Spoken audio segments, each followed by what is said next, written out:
Hey everybody, how's it going? Diecast construction expert here with y'all today to bring you all a review of the John Deere 460E ADT haul truck, whatever you'd like to call it, articulated dump truck. This is produced by Ertl in 1/50th scale.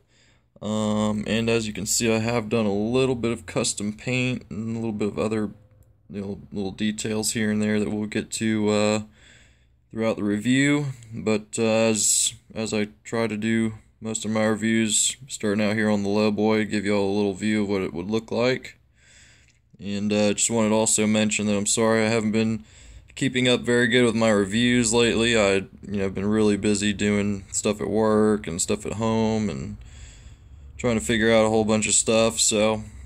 But at least we're getting back into one right now. And I hope y'all enjoy it, so we'll get on with the review.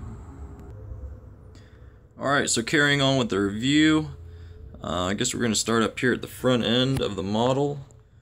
And right away you can see there is a little bit of a sticker, but would give you a little bit of detail in terms of the engine ventilation holes and so forth here. We do on this model have a hood that lifts up and these side doors on both sides, excuse my broken finger there, will open to reveal the engine compartment. Go ahead and spin it around over on this side too real quick. Just a little view of the radiators and engine detail. It's nothing crazy, but it's definitely a lot better than getting nothing at all, which you get on most ADTs nowadays, especially for this being an Ertl model. It's definitely very nice to see that, and that just kind of, it'll open up like this, and then you push it down and in to close. Get some nice headlight details here with the John Deere logo there in the center of the grill, which is etched out a little bit, as you can see, and make it look a little bit more realistic. I went ahead and painted the rear view mirrors and front bumper and a little bit of the roof line on this just to give it my own little touch.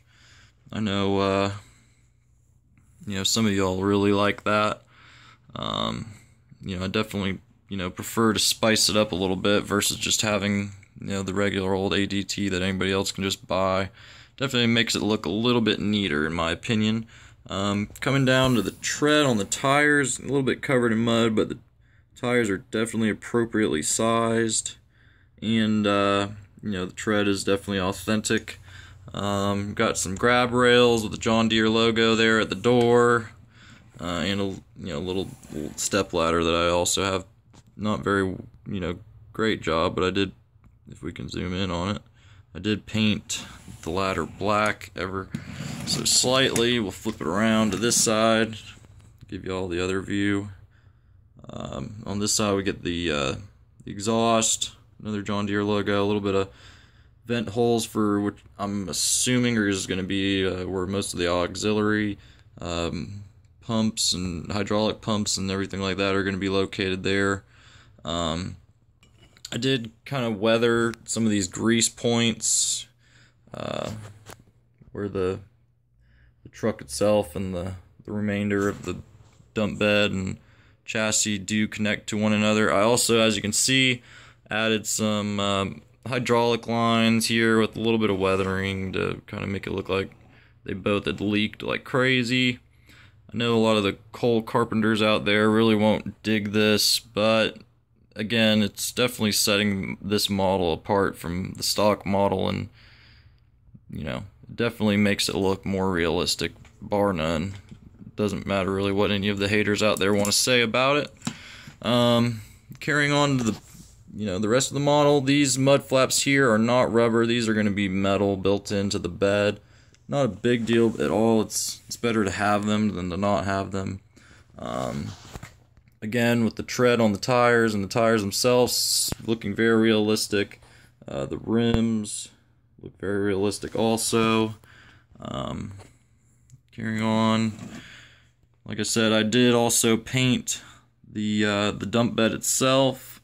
Definitely trying to make it look a little bit more unique for sure. And I also, as you can see here, let me just tilt bed back up a little bit, which is kind of hard without all of my fingers accessible at the moment. But you can see I did a little bit of weathering and painting and so forth on the inside of the bed to make it look like it had been used. It's not the greatest job ever, as you know the rest of any of my paint work or custom work is. Yet again, I'll just say it's just for me. It's not really for anybody else. I'm not ever gonna sell these or anything like that. I really just wanted to make them look more unique than the way they came. But other than that, I mean, you do have a little bit of tail light and reverse lights there, and you do get some simulated suspension there. It does not work, but it definitely looks the part, at least, which is what most of you all are looking for. Some of you really do want it to have the full suspension and everything, but you can't always get what you want. The underside definitely looks very detailed, looks great. You get the drive shafts, suspension work. The front, you can see the front axle. Not too much else going on there. But yeah, that's pretty much it for the underside of the model. Nothing too wild happening there. And I guess what we're gonna do is I'm gonna bring out one of my other ADTs, 25-ton versus this 40-tonner here. We'll kind of give you a little bit of a comparison between what a shallow dump height is for one of these and a really good dump height is. Alright guys, so we're back, and I brought out the Komatsu HM250 to kind of give you all a little bit of a comparison and what a good dump height is and a medium dump height is. The dump height on the Komatsu here is obviously really good. It's going to dump out anything every time. Definitely great range of movement there.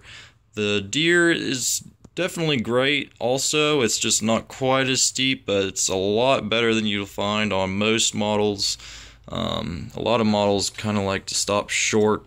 Some of them only come up to about there, which is just pathetic. It's really not even worth having at that point, other than just for looks and shelf space and looking good there. But this is as high as this one will go, for example, and that's just kind of unacceptable. You never see one of these only being able to dump that high, but it is what it is. If you like having them in the collection, then this is something that you sometimes do have to deal with and watch out for. But let me just raise this back up again, sorry. But you kind of want to shoot for something in the Deere range. The Komatsu range is perfect. That's the best. And that Volvo on the end, I love the model, don't get me wrong, just that dump height just kills it. But yeah guys, that's pretty much gonna wrap it up for this review today. Like I said earlier, I'm sorry I haven't really been able to do as many here of late as I'd like to be, but glad to be able to get this one out for everyone. So I hope you all enjoyed it. As always, like, subscribe, don't be afraid to comment or anything like that. Go follow me on Instagram, Diecast Construction Expert. Always feel free to answer all of y'all's questions if I can, and help y'all out and see if we can get more people into this kind of stuff. So hope y'all enjoyed this. I hope y'all are having a good Monday, and we'll see y'all next time.